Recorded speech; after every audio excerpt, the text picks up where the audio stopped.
Journey to the Eternal Kingdom, A Young Christian's Pilgrimage. Chapter 22. Will Kingsley survive the Valley of the Shadow of Death?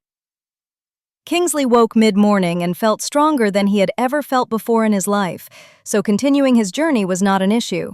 As he walked on, he remembered what the sisters had told him, that this path led to the Valley of the Shadow of Death. The valley was a lonely and desolate place, as Jeremiah the prophet describes it. A wilderness, a land of pits and deserts, a land that no man willingly passes through except a pilgrim. Soon, Kingsley reached the border of the valley, where he met two grown men walking in the wrong direction. They were the ancestors of the 10 spies who had brought back an evil report to Moses about the land of Canaan. "Hello, where are you going?" Kingsley asked.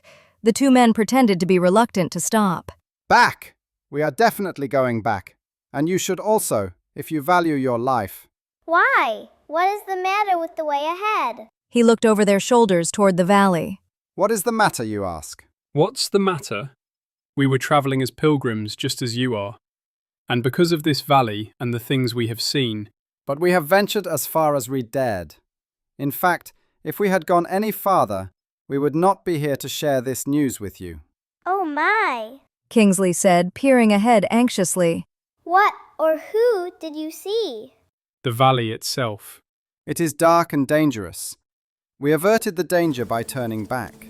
Now Kingsley was completely confused. "But what did you see?" He demanded. The valley itself.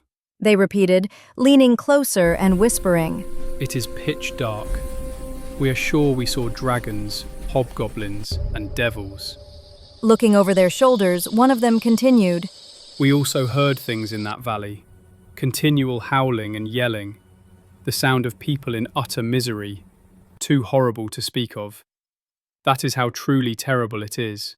A cloud of despair and fear hangs over the valley, almost tangible. Kingsley looked ahead again. I am looking ahead, and it does not seem as desolate and fearful as you described. I cannot change my course, for I have done that once before, almost to my demise. Since the way of the king lies through this valley, I must continue. I will not forget the good king and his promises. Isaiah 41:10. So don't worry, because I am with you. Don't be afraid, because I am your God. I will make you strong and will help you. I will support you with my right hand that saves you. If you are foolish enough to continue on your way after all the reports you have heard, then you deserve the fate that awaits you. We, on the other hand, are wiser and older than you and do not choose to be killed. It is not worth it. With that, they walked off, continuing their journey back the way they came. Kingsley drew his sword and continued forward, completely on guard for any noise and fully alert, whispering every scripture he could remember for courage. The valley of death sloped steeply downward. The path was narrow, with black rocks on one side. What lay on the other side he was afraid to look at, for it seemed to mesmerize him. Soon he came to a very deep ditch where the blind had led the blind to their demise. The path then led deeper into the forest, where the foliage was so thick that little sunshine could break through the trees. Only because Kingsley remained alert and aware did he avoid falling into the pit himself. Now the path lay between the deep ditch on one side and, on the other, a bog of self-reliance. This was where King David's feet had once slipped, when he stole Bathsheba from her husband and then killed her husband to cover his crime. Yet God delivered David when he humbled himself once again.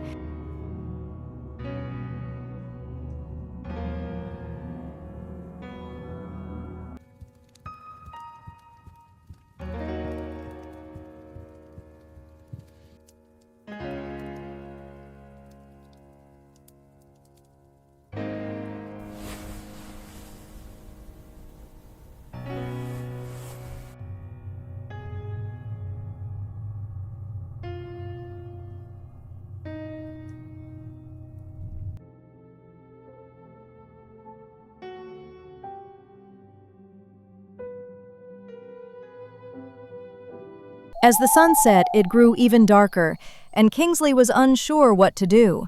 The path was straight and narrow like no other he had walked on his journey, with danger on either side.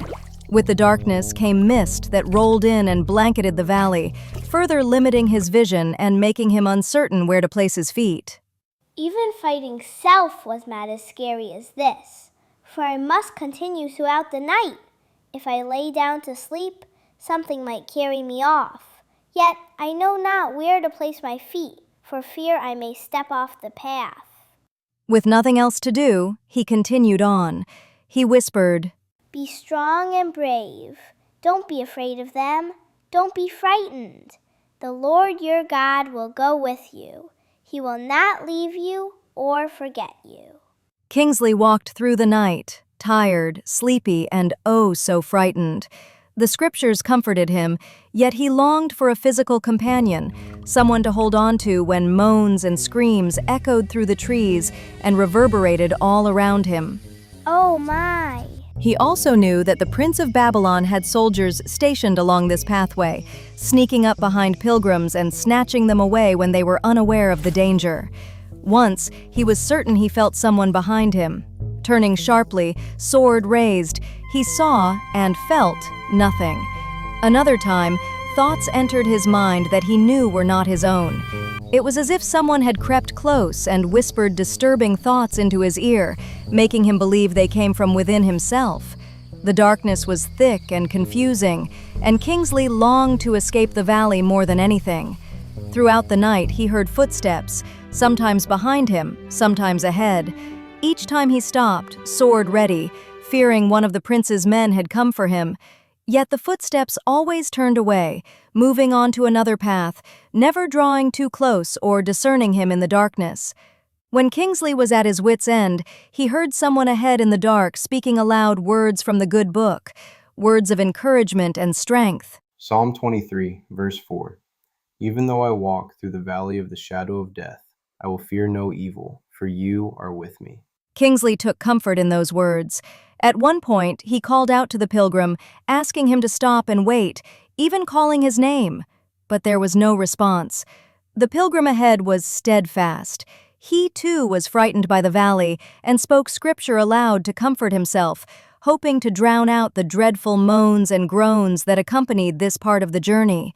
He did not respond when Kingsley called out, unsure whether the voice belonged to a friend or an enemy. Fearing it might be a trap meant to lure him off the path, he pretended not to hear and kept walking. After a while, Kingsley realized this and understood that the pilgrim ahead might think the same, that stopping could invite danger. He resolved to do his best to catch up once they were safely out of this dreadful place. Still, knowing that he was not alone, that another pilgrim was enduring the same darkness and fear, gave Kingsley renewed courage. He focused on the spoken scriptures rather than the terrifying sounds on either side of him and pressed on through the night. Altogether, it was one of the worst nights Kingsley had endured in his young life.